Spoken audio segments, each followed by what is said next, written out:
Je voudrais du soleil vert, des dentelles et des théières, des photos de bord de mer, dans mon jardin d'hiver.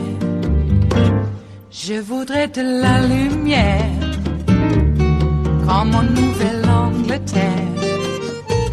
Je veux changer d'atmosphère, dans mon jardin d'hiver. Ma fleur, sous la pluie de novembre, tes mains qui courent, je n'en peux plus de t'attendre.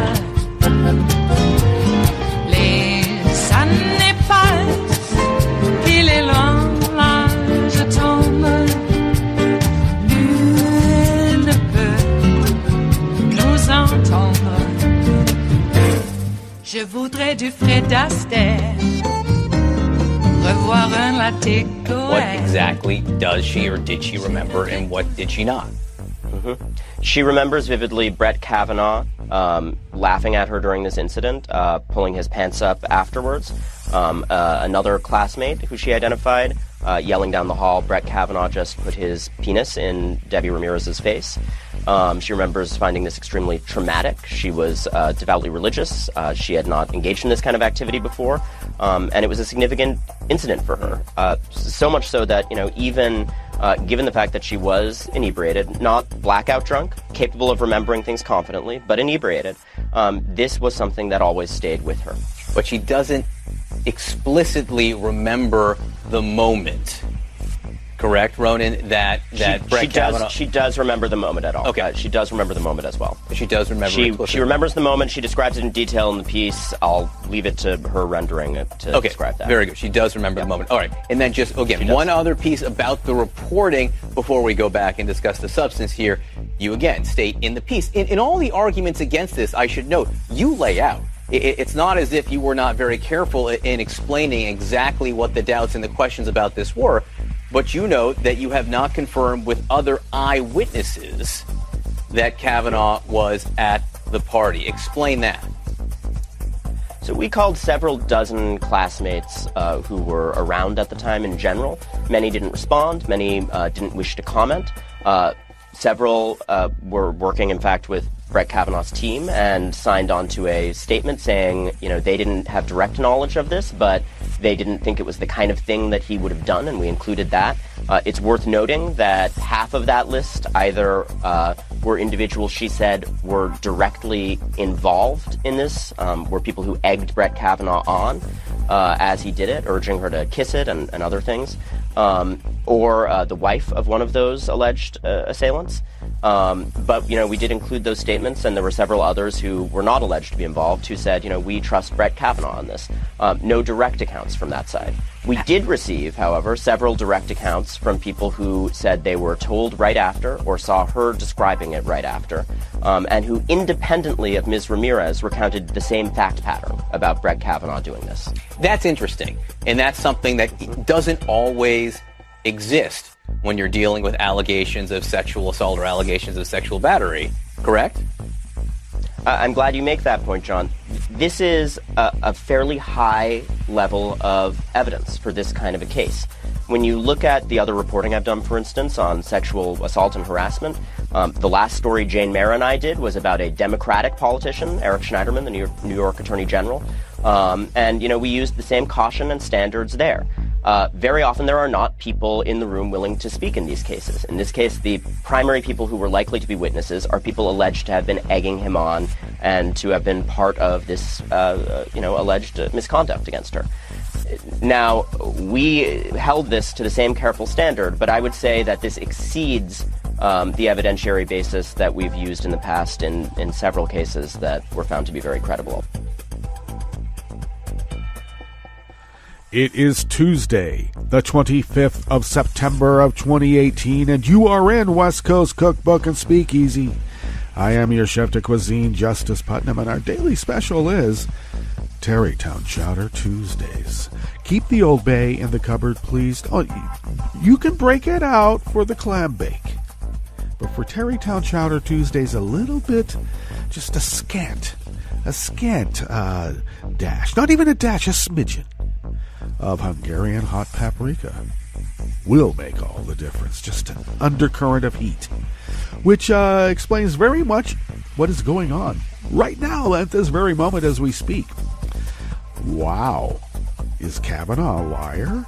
And I just love how he walked all over his wife in that interview, too. She was just about ready to say whatever it was that she wanted to say, but he cut in right away because he had been coached so well. You might almost say he was too prepared. My God. These people, they will stoop to no level. They can't stoop too low. They cannot grovel on the ground enough to, get what they want, their little hold on power. I don't know. Knowing Trump's demeanor and how he judges other people by strength and weak, it looked to me like Kavanaugh was about ready to cry there a few times. And from what I've heard about Trump, crying is the worst thing a man can do. Really weak. Does he really want this? I mean, I know Kavanaugh said that, the president is above the law. But I also remember a previous president in which Kavanaugh was instrumental in asking some very salacious questions, and I always wondered where Starr got this weird Freudian stuff in his deposition against Bill. And then we found out. And now it makes even more sense. Now at the top, that was Ronan Farrow laying out the guidelines, the standard in which they pursued this report. You know, another aspect of this is that the woman at Yale, Ramirez, she's Puerto Rican. And she had expressed to friends who, this is the other thing that's not been widely reported. People independent told this story that they had heard when Ronan Farrow and Jane Meyer contacted them. They didn't get it from Ramirez and she said, yeah, go talk to these other people. No, they being the reporters, Jane Meyer and Ronan Farrow, went to these other classmates. And they brought up the story independent of it really being asked. I think that obviously is very damning, isn't it? But they're going to push this guy through no matter what because, democracy, they're really afraid. Democracy is going to start working again right after November. And the point I wanted to make about her Puerto Rican heritage is that she did feel very out of place in many respects. I mean, we're talking Yale here, okay? And this whole assault has such a class aspect to it. She's the help, almost in his mind. And you know what you can do with the help. Whatever you want, apparently. At least in that strata of society. Which beggars the question. Are they really the ones that we should be modeling our moral structure after? Huh. I wonder if that question's ever been asked in metaphysics. Yeah. Well, what's on the rest of the menu? Here in the Bistro Cafe, part of West Coast Cookbook and Speakeasy, Tarrytown Chowder Tuesdays, the Trump administration guts the Obama-era rule that have made trains safer. Yeah. You know, the system is preventing explosive derailments and crashes. We don't need that, especially when the black guy put it in. A vulnerable GOP congressman uses fake data to defend family separation because that's all they got.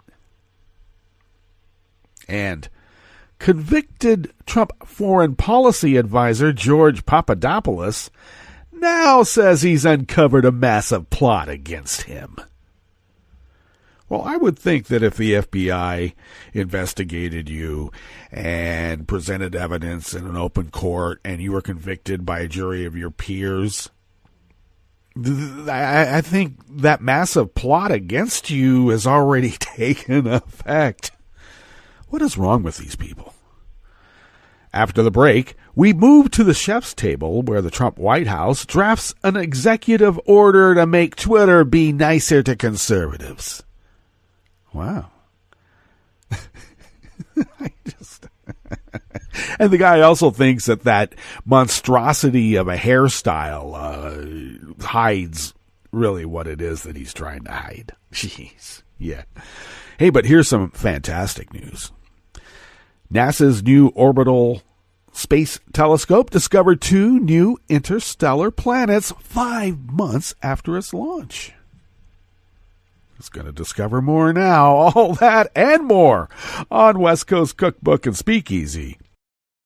Bon appetit.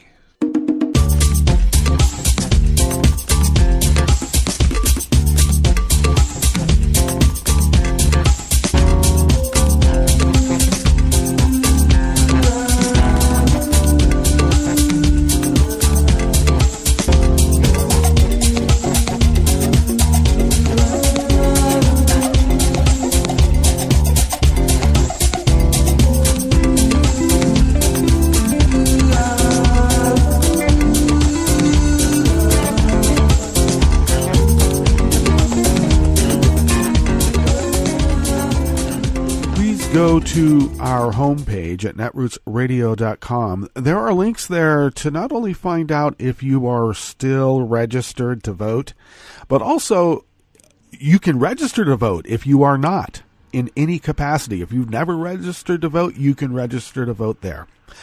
If you think that you're registered to vote and for some reason you've been kicked off the rolls, you can register right there. So the links are obvious. It says right there, vote. If you then scroll to the bottom of our homepage, to the rightish of the page is the chat room link monitored by Kelly Lincoln. Do check out her shows at the table with Kelly Lincoln on Saturdays at 3 p.m. on the West Coast, and that would be 6 p.m. on the East Coast. And then later on, she teams up with Ricky, and they command the Roundtable Roundhouse Power Hour. And that begins at 9 p.m. on the West Coast. Obviously, that's midnight on the East Coast. And do check them out. So then to the leftish of the page at our homepage at netrootsradio.com, from the chat room link to the leftish of the page is our contribute button. And thank you for donating to our cause. Is the contribute button, and if you would please become a Patreon of Netroots Radio, your contribution keeps the modem blinking. We are truly unable to do this without you. We tap our wallets quite heavy, and sometimes there's nothing to tap. And if it wasn't for you, it would be good. And we don't want to have not good. We want to have resistance. And that's what we need now. So thank you for your generosity. You can follow Netroots Radio on Twitter at Netroots Radio. We're also on Facebook. And you can follow me on Twitter at Justice Putnam. All one word, very easy. Do check out the show notes and links diary on Daily Co's. I post that about 10 minutes before showtime. Of course, I can be found there as Justice Putnam.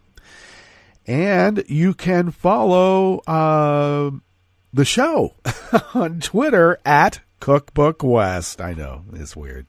but at Cookbook West.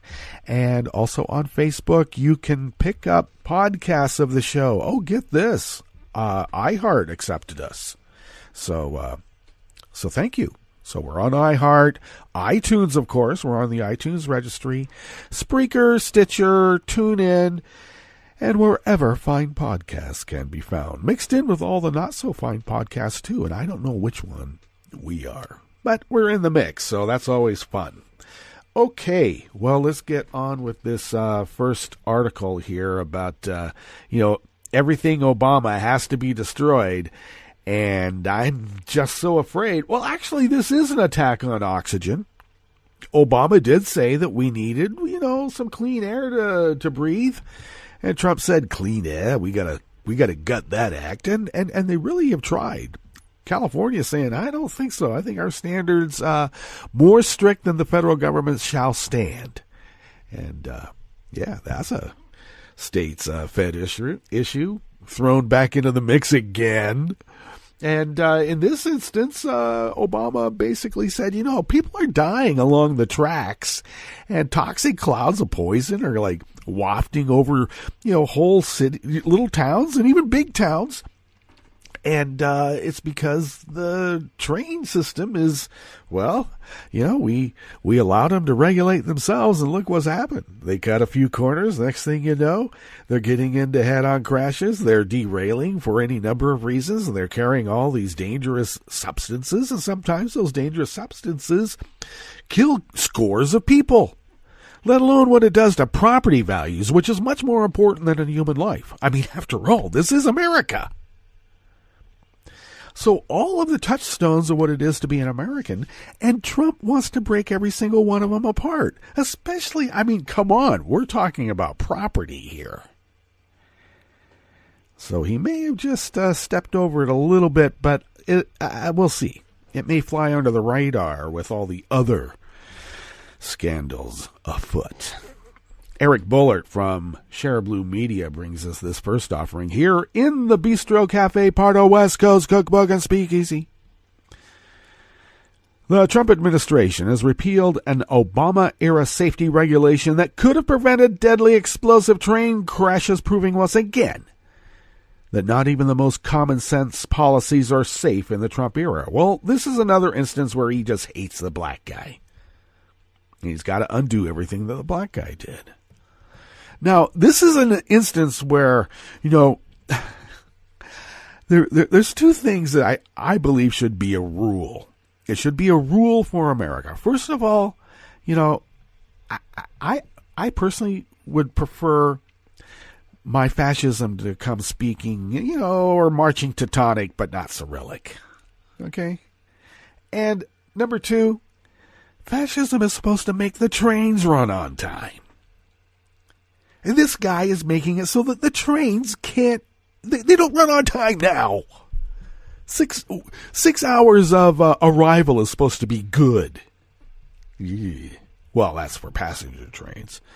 Freight trains, they're on time. Because it's property. Don't you know? Well, this 2015 rule mandated that trains carrying crude oil must phase out traditional air brakes and replace them with more modern brake technology. Well, you think that would create jobs. And it did. The Obama administration passed the new safety rule after a series of deadly North American train wrecks involving train oil tankers. Yeah, people died. But more importantly, property values were devalued, in some instances made into a Superfund site, and we know what happens then. The brakes currently used on oil trains have been described by members of the Federal Railroad Administration as Civil War technology, 19th century technology. The horse and buggy. There is a large body of research and real-world evidence showing that compared to the current braking systems, modern electronically controlled pneumatic brakes provide significant safety benefits. Well, you would think. But now the Trump administration is risking lives by making sure that this old, less effective technology stays in place. Well, if it isn't broken, why fix it? If people are dying and people are moving away, maybe we can snatch that property up for a pittance and then do with it what we will. Okay. The Federal Railroad Administration has had other problems in the Trump era. FRA's acting head, Heath Hall, resigned after a Politico report raised questions about Hall working as a public relations consultant while drawing a federal paycheck also. That scandal came after the FRA had lacked a permanent leader for Trump's entire first year in office. Hall was tapped as the acting head in June of 2017, even though his background was not in transportation, but in public relations and marketing, and he lost a race for Congress as a Republican in 1998. I thought Trump liked winners. Well, that also says who wants to work in the Trump administration. The administration has been haphazardly slashing other safety initiatives as well in an attempt to fulfill Trump's arbitrary promise of cutting 2 existing government regulations for every new one that passes. As long as it keeps corporate interests happy, Trump will keep working hard to make government less effective and make Americans less safe. And that is the great warning that I am giving people over and over and over. Wait until they give us a fascist that can make the trains run on time.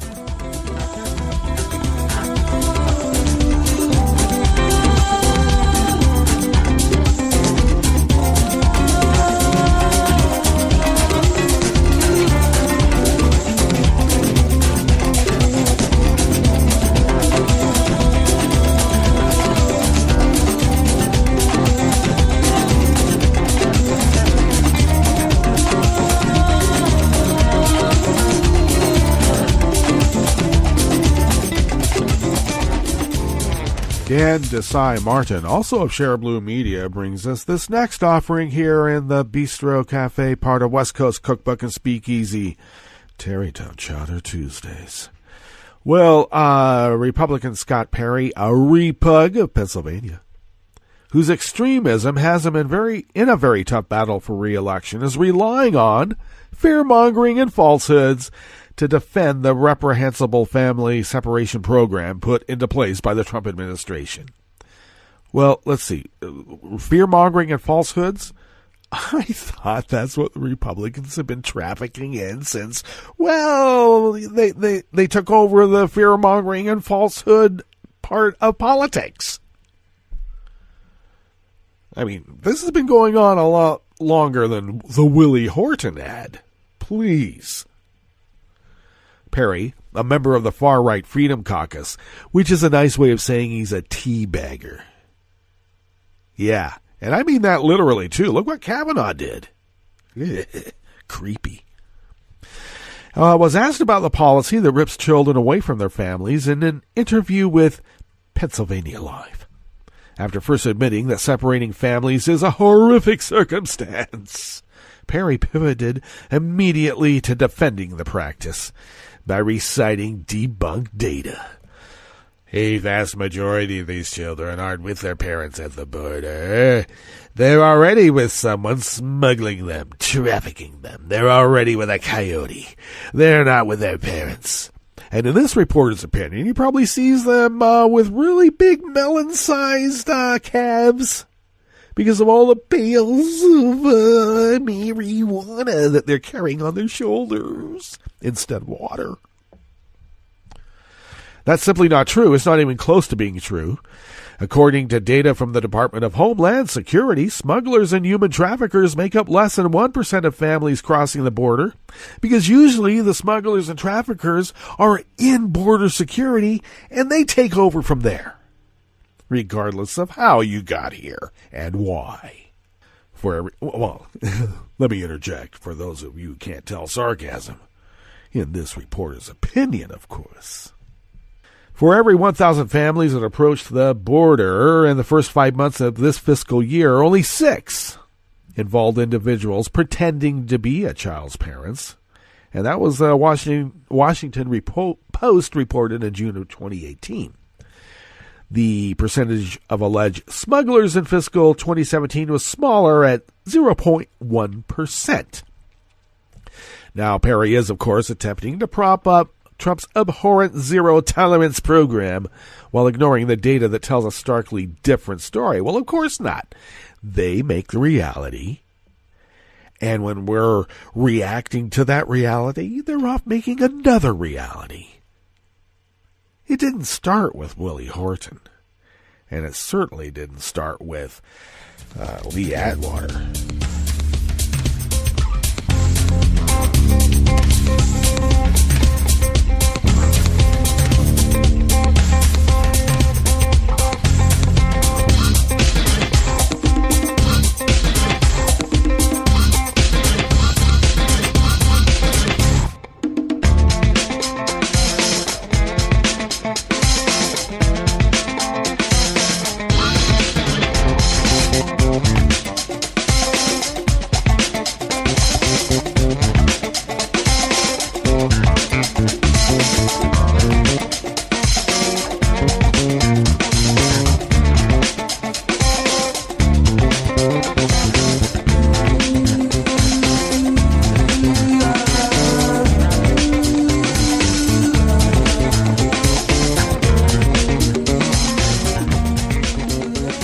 Brigham of Raw Story brings us this last offering here at West Coast Cookbook and Speakeasy's Bistro Cafe. A former foreign policy advisor to Donald Trump who pleaded guilty to making false statements to the FBI is now alleging he has uncovered a massive plot against him. Really? You know, Al Capone discovered one of those too. Odd, isn't it? George Papadopoulos was arrested by FBI agents at Washington Dulles Airport in July of 2017 and pleaded guilty that November. Wow, mere months. On September 7th, he was sentenced to 14 days in prison, 12 months of supervised release, 200 hours of community service, and a $9,500 fine. And this is enough for him to have uncovered a massive plot against him because of the travesty of justice of having 14 days in prison, 12 months of supervised release, 200 hours of community service, and a $9,500 fine. For, as far as I'm concerned, basically being a traitor to your country. Well, Papadopoulos has claimed he was set up to try and sabotage Donald Trump after Australia alerted U.S. officials to his claims that Russia had damaging information on Hillary Clinton during the 2016 presidential campaign.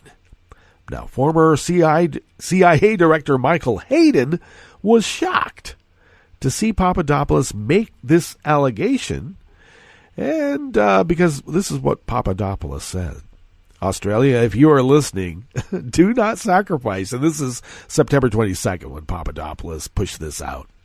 Do not sacrifice and damage your relationship with the USA to protect Alexander Downer. He sold you out for the sole purpose to try and sabotage Donald Trump to keep his links to the Clintons alive and well. And General Hayden responded with, "My God, a friend tries to warn us, and now this." And I might add, a different tone than the one at pre-sentencing. You know, where he was contrite, sorry, and he wanted to make it good. And so then he was sentenced to only 14 days in prison. Only 200 hours of community service. Only 12 months of supervised release. And only a $9,500 fine. Well, Papadopoulos argues that the tweet by Obama's former CIA director vindicates his massive plot conspiracy theory, except Hayden was appointed by G.W. Bush and only served 24 days in Obama's administration during the transition. Let's get to our break. And we will then come back and go through weather from around the world, because that's what we do, around the world. And then we'll finish up with the stories that we have curated for you today. You are listening to West Coast Cookbook and Speakeasy, and we will be right back. You are listening to netrootsradio.com. Please hang up and try again.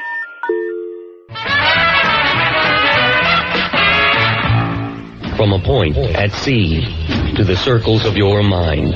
A new force is at work for planetary transformation. New radio for a new Earth.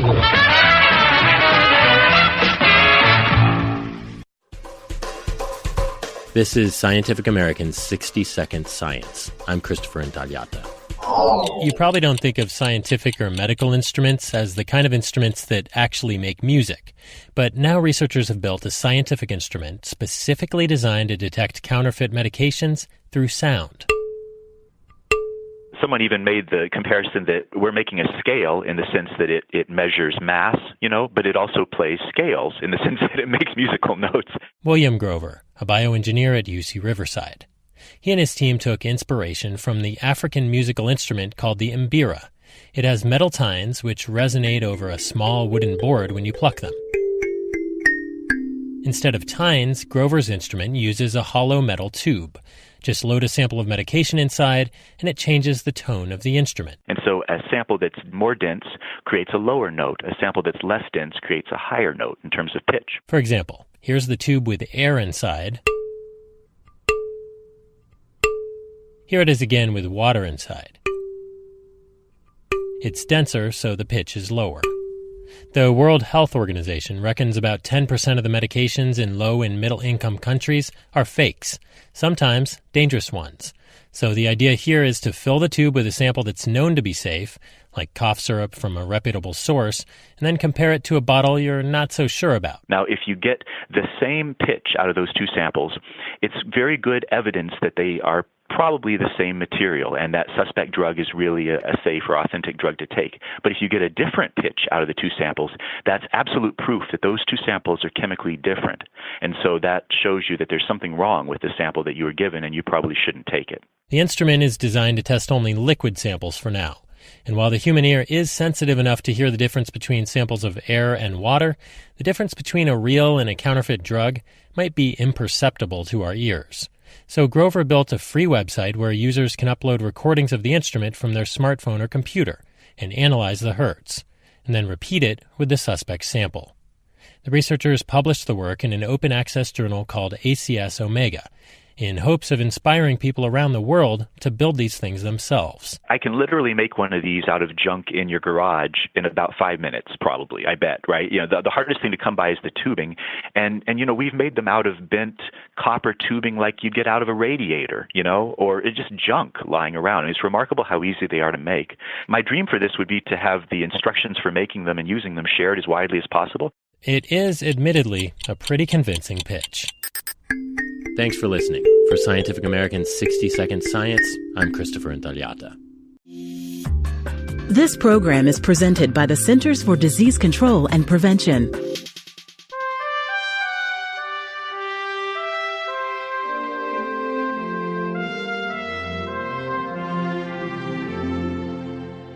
Welcome to A Cup of Health with CDC, a weekly feature of the MMWR, the Morbidity and Mortality Weekly Report. I'm Dr. Jeffrey Nemhauser, filling in for your host, Dr. Kathleen Dooling. As the U.S. population ages, more people are at risk for injuries. The largest percentage of injury-related deaths among this group are caused by falls. Elizabeth Burns is with CDC's National Center for Injury Prevention and Control. She's joining us today to discuss ways to prevent injuries and deaths from falls among senior adults. Welcome to the show, Elizabeth. Thanks for having me. Elizabeth, what are some of the more common consequences when a senior adult falls? Well, first, it's important to note that falls are incredibly common. More than 1 in 4 older adults will fall in a given year. Common consequences include loss of independence and an increased fear of falling, as older adults are afraid to do the same kinds of activities they were doing before. And this can actually lead to more falls, as older adults have less strength in their lower body. Common consequences include hip fracture and traumatic brain injury, and ultimately, in 2016, almost 30,000 older adults died because of a fall. So are falls more common in men or in women? Falls are more common in women, and more women go to the emergency department because of a fall, and more women die because of a fall. However, the rate of fall deaths are more common in men than women. What this means is that out of 100,000 men, more will die from a fall than out of 100,000 women. What are common causes of falls among older people? Getting on and off the toilet and getting in and out of bed are common causes of falls.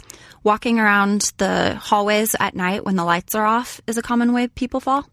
There's also an increased amount of medications used in seniors, which have side effects like making them lightheaded, and that increases the risk of falls and is a common cause.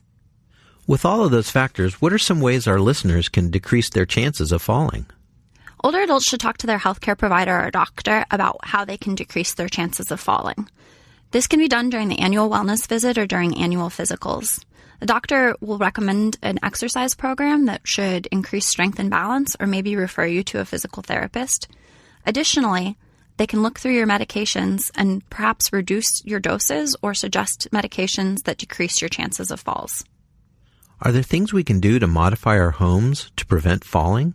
Oh, absolutely. Installing grab bars on the side of the toilet, making sure that rugs are taped down or removed, making sure that there's lighting in the hallways are all really simple ways that an older adult can modify their home to prevent falls. Where can listeners go to get more information about preventing falls? Listeners can go to cdc.gov/steady, and that's spelled STEADI. Thanks, Elizabeth. I've been talking today with Elizabeth Burns about ways to prevent fall-related injuries and deaths among senior adults. Improving strength and agility through regular exercise and removing potential obstacles in the home can help decrease the risk for falls. If you or a loved one is older and struggle with mobility, talk with a healthcare provider about ways to decrease the risks for fall-related injuries and death. Until next time, be well. This is Dr. Jeffrey Nemhauser for A Cup of Health with CDC. For the most accurate health information, visit cdc.gov or call 1-800-CDC-INFO.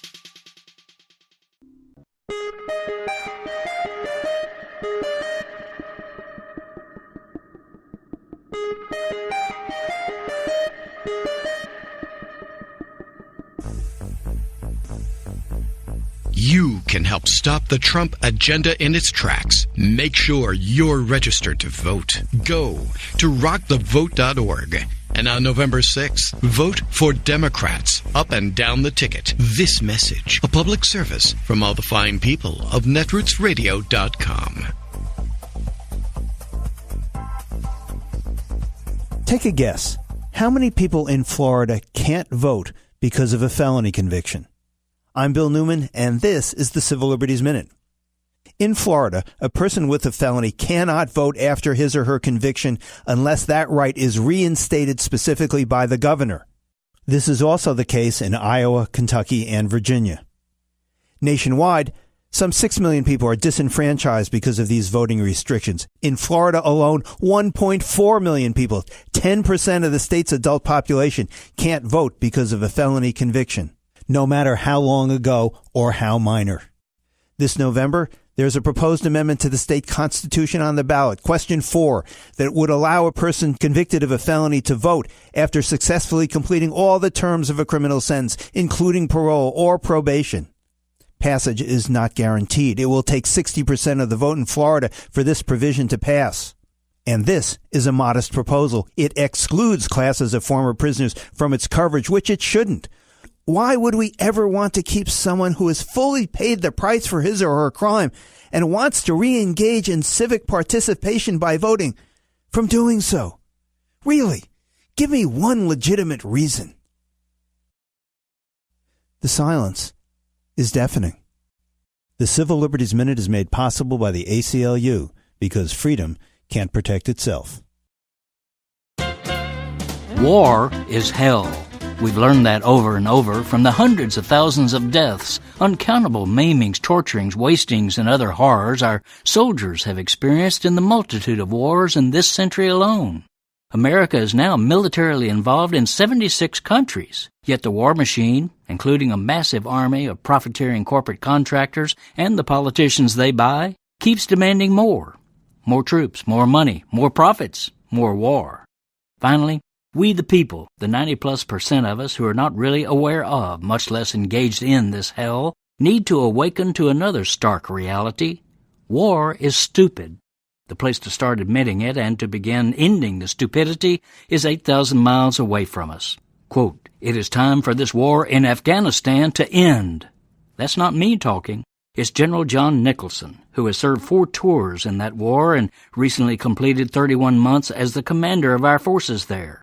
After 17 years, the longest war in U.S. history, after 2,202 Americans killed there, after trillions of dollars frittered away, after multiple policy shifts that falsely promise victory, it's widely conceded by our own military that we can't win. In fact, the war is such a low priority that Trump, the commander-in-chief, has never even bothered to meet with General Nicholson. Yet we have 14,000 troops stuck there, are pouring more blood and treasure into the lost cause every day, continue to prop up the inept and wholly corrupt Afghan government, and are destroying our nation's credibility as a global force for peace and democratic values. Why? Another former commander of U.S. forces answered with depressing candor. We continue to fight simply because we're there. This is Jim Hightower saying, did I mention that war is stupid? If we're only there because we're there, it's way past time to leave. Need an antidote to the progressive blues? Want some good news about how grassroots folks are rebelling against the corporate powers and winning? Well, here's an easy-to-swallow pill for you, the Hightower Lowdown. Hightower's monthly newsletter will give you the lowdown, even as it lifts you up. It's 4 pages a month, jam-packed with facts you can use, actions you can take, and Jim's own Texas humor, all for only $15 a year. To become a lowdowner, go to hightowerlowdown.org. I read the news today, oh boy. It's time for Nicole Sandler's What's News from NicoleSandler.com and the Progressive Voices Network. Donald Trump is in New York to address the United Nations General Assembly Tuesday morning. On Monday, as reports claimed that he'd fired Deputy Attorney General Rod Rosenstein, the two spoke by phone. On Good Morning America Tuesday, Sarah Sanders says it hasn't happened yet. Did he tell Mr. Rosenstein that he wants him to stay on the job? They had an extended conversation and decided to continue it, and they're going to do that on Thursday, and both agreed that it was best to have a conversation like that in person, and that's what they're going to do in 2 days. Does the president have confidence in Mr. Rosenstein? The president has confidence in the system, and he... That's not what I asked. He wants to, again, I'm not going to get ahead of the conversation that's going to take place. Certainly, he wants things to take place. There have been a number of incidents that have caused a great deal of concern, not just to the president, but to Americans all over the country. People like Bruce Orr, McCabe, and a number of others who have been dishonest and not played the role that they were meant to play through the FBI and through the Department of Justice. And the president wants to have a conversation with Rod Rosenstein, and that'll take place on Thursday. So Rosenstein and Trump will meet on Thursday amid mounting speculation about his future and what his exit from the Justice Department would mean for special counsel Robert Mueller's Russia probe. Thursday is shaping up to be a busy day, as that's also the day that Christine Blasey Ford and Brett Kavanaugh are scheduled to testify before the Senate Judiciary Committee. Trying to do damage control, Brett Kavanaugh and his wife Ashley sat for an interview on Fox Monday night, where Kavanaugh had his talking points down pat.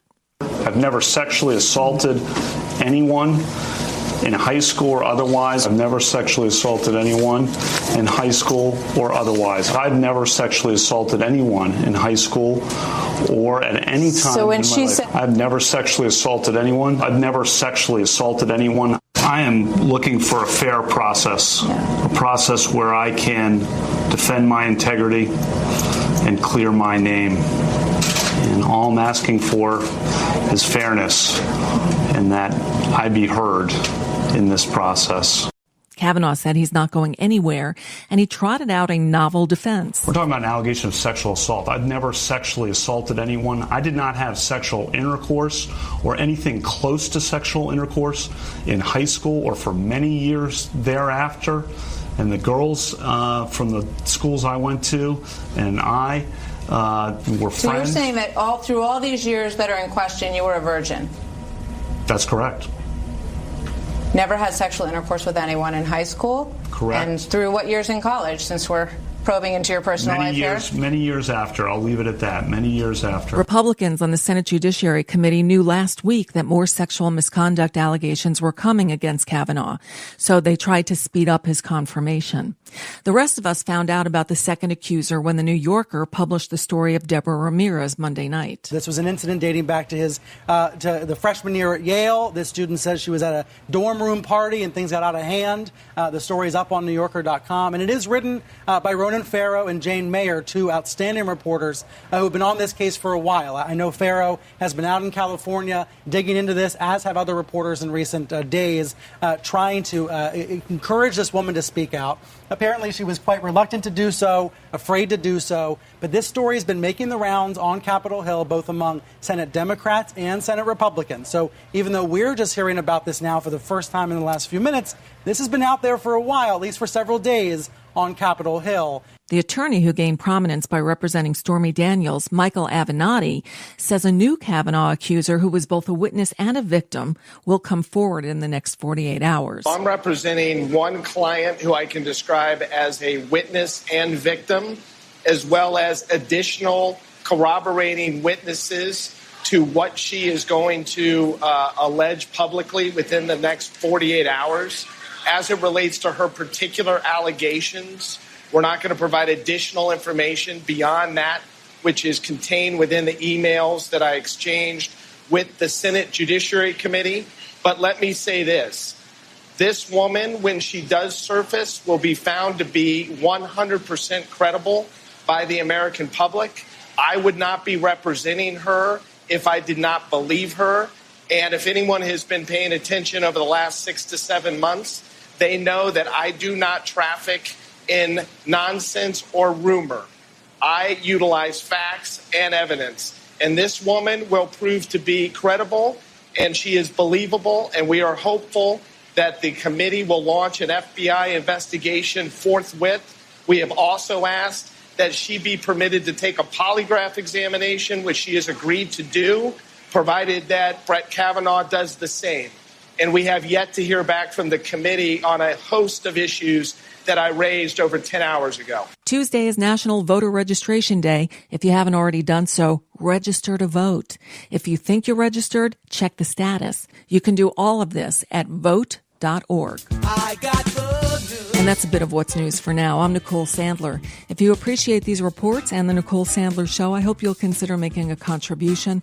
My work is 100% listener supported, and I can't do it without your help. Find out more at NicoleSandler.com/donate. From UN headquarters in New York, I'm Luke Vargas with your World in 2 minutes. President Trump began a busy week at the UN on Monday, hosting a meeting dedicated to the world drug problem. The U.S.-sponsored event was invite-only. To be in attendance, countries needed to sign on to a 4-part American drug strategy. The call is simple. Reduce drug demand, cut off the supply of illicit drugs, expand treatment, and strengthen international cooperation. Trump offered few details, but he did praise Colombian President Ivan Duque, and in so doing, hinted at the kinds of drug policies the U.S. now supports. We look forward to partnering with his new administration to eradicate cocoa production in his country. I think that statement for today from the U.S. administration is quite deceptively worded. Helen Clark is the former Prime Minister of New Zealand and now helps to steer the nonprofit Global Commission on Drug Policy. When you come down to its key elements, it is about the same old approach: prohibition, eliminate the trade in drugs. At the Global Commission, we deal with reality, and the reality is that what works best is decriminalization plus having a regulation around drugs. The U.S. says 129 countries support the new drug compact. Some, like Canada, which will legalize marijuana next month, likely did so to keep the peace with the U.S. amid contentious trade talks. Other backers, like China and Saudi Arabia, sentenced drug users to death.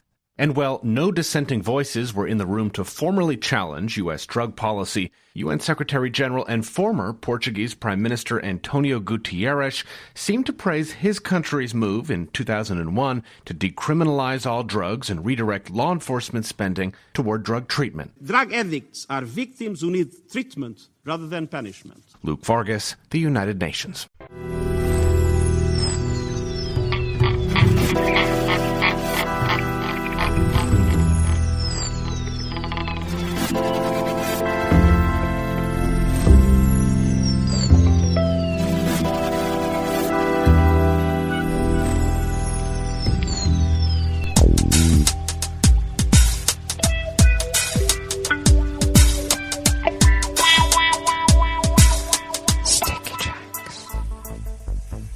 Thank you for accompanying us here to the chef's table at West Coast Cookbook and Speakeasy.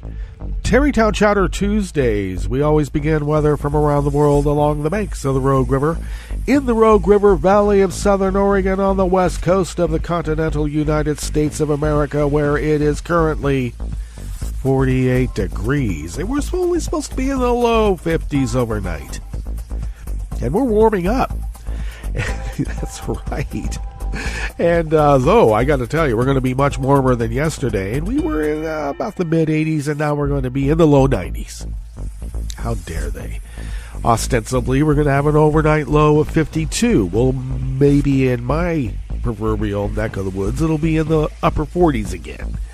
And then tomorrow is going to be even warmer. It's going to be in the mid-90s. Low 90s today, mid-90s tomorrow. How dare they? So chilly nights, warm days. Well, I'll try to enjoy it. Ragweed pollen remains high. Air quality index is good at 34 parts per million. And the UV index is rated moderate at a daytime UV of 5, which is, since yesterday, a new. It's the lowest it's been since we've been monitoring this. Barometric pressure is holding steady at 29.03 inches. Visibility is up to 10 miles, and relative humidity is at 50%. All right, weather from around the world is brought to you by people's personal weather stations that they purchased. These people planted these purchased personal weather stations somewhere on their property, and these people positively live around the world. London is 63 and sunny. Paris is 63 and sunny. Rome is 77 and sunny, and heat advisory, because it's going to go up into the mid-80s for them too.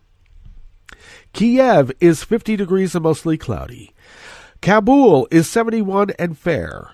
Hong Kong is 77 and partly cloudy. Tokyo is 67 degrees with a rain shower. Sydney, Australia, is 58 degrees and mostly cloudy. San Francisco, California, is 53 degrees with fog. And New York is 65 degrees with a light rain, and still a small craft advisory on the rivers and the bays. So if you're out there sailing or even riding the ferry to work or to lunch, take care. Hold on to your hats. And that is weather from around the world, brought to you by people's personal weather stations that they purchased. These people planted these purchased personal weather stations somewhere on their property. And these people positively live around the world.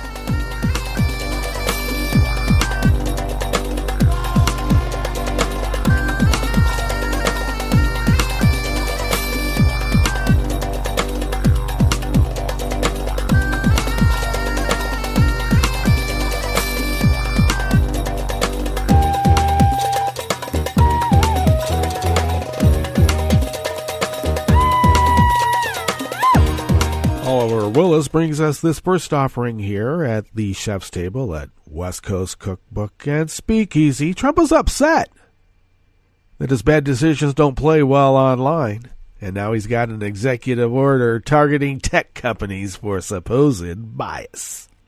Trump has repeatedly whined that he and his fellow conservative Republicans are at a disadvantage online, not because their bad decisions have made them unpopular online, but because they claim social media companies and search engines are somehow biased against the political right. Yeah, well, facts do have a liberal bias. It always turns out that way in the universe. It's weird.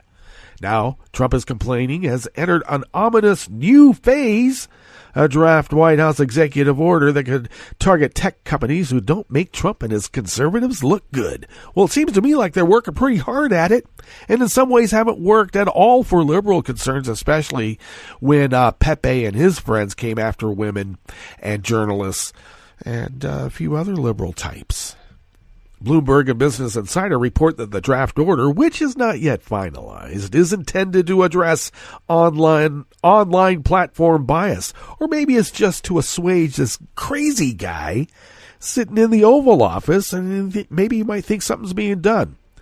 The draft text directs U.S. government branch agencies to ensure what happened here? I'm sorry. To ensure that no online platform exercises market power in a way that harms consumers, including through the exercise of bias. In other words, anything bad about Herr Führer is harming the people who are trying to buy stuff that make them look good. The draft order would also have government agencies submit a list of recommended actions to the director of the National Economic Council to remedy the supposed problem. Well, he hasn't signed the draft order, but this administration has a long track record of letting Trump sign meaningless or harmful executive orders that address his pet causes. And these are often accompanied by a White House signing ceremony to appease Trump's ego. Yeah, just give him a big old placard with his signature on it and let him, hold it up, move it back and forth a few times for the cameras, and everything is fine.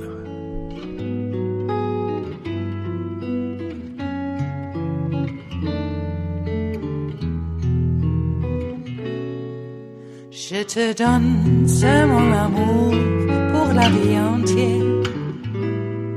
La promesse de me trouver à tes genoux. Aussitôt que tu m'appelles, rester toujours fidèle. C'est tout, c'est tout.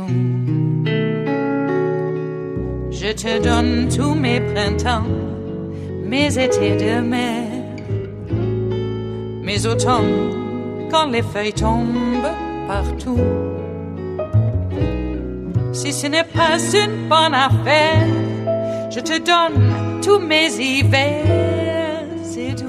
Reuters brings us this last offering here at the chef's table at West Coast Cookbook and Speakeasy, Tarrytown Chowder Tuesdays. A planet-hunting orbital telescope designed to detect worlds beyond our solar system discovered 2 distant planets this week, 5 months after its launch from Cape Canaveral, Florida. NASA's Transiting Exoplanet Survey Satellite, better known as TESS, made an early discovery of super-Earth and hot Earth planets in solar systems at least 49 light-years away, marking the satellite's first discovery since its April launch.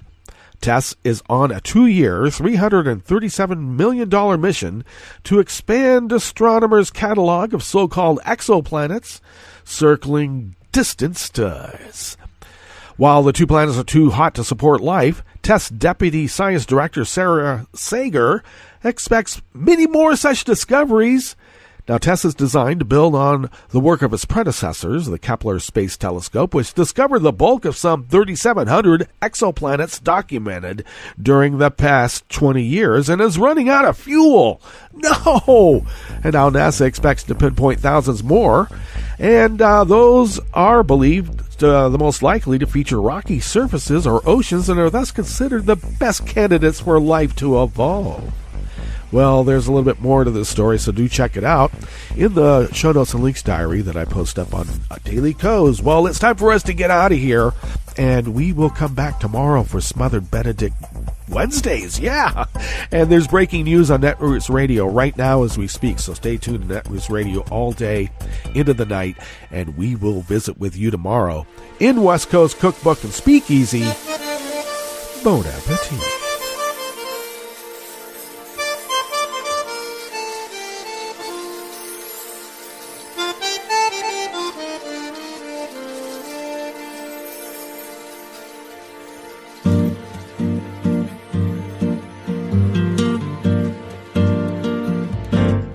Je voudrais du soleil vert, des dentelles et des théères, des photos de bord de mer, dans mon jardin d'hiver. Je voudrais de la lumière, comme en Nouvelle-Angleterre. Je veux changer d'atmosphère, dans mon jardin d'hiver. À fleurs sous la pluie de novembre, tes mains t'attendre. Les années passent, il est loin, là je tombe.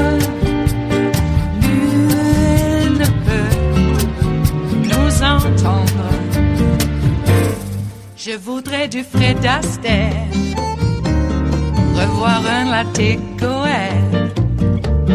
Je voudrais toujours te plaire dans mon jardin d'hiver. Je veux déjeuner par terre comme au long de golfe clair, t'embrasser les yeux ouverts dans mon jardin d'hiver.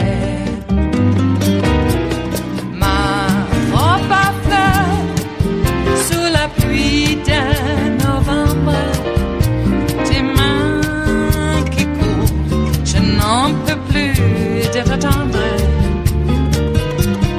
Les années passent, il est loin, là je tombe. Nul ne peut nous entendre. Ba-da-da-dum-di-da-dum. Ba-da-da-dum-di-da-dum. Ba-da-da-dum-di-da-dum. Dans mon jardin d'hiver. Ba-da-da-dum-di-da-dum. Ba-da-da-dum-di-da-dum. Ba-da-da-dum-di-da-dum. Dans mon jardin d'hiver. Dans mon jardin d'hiver. Dans mon jardin d'hiver.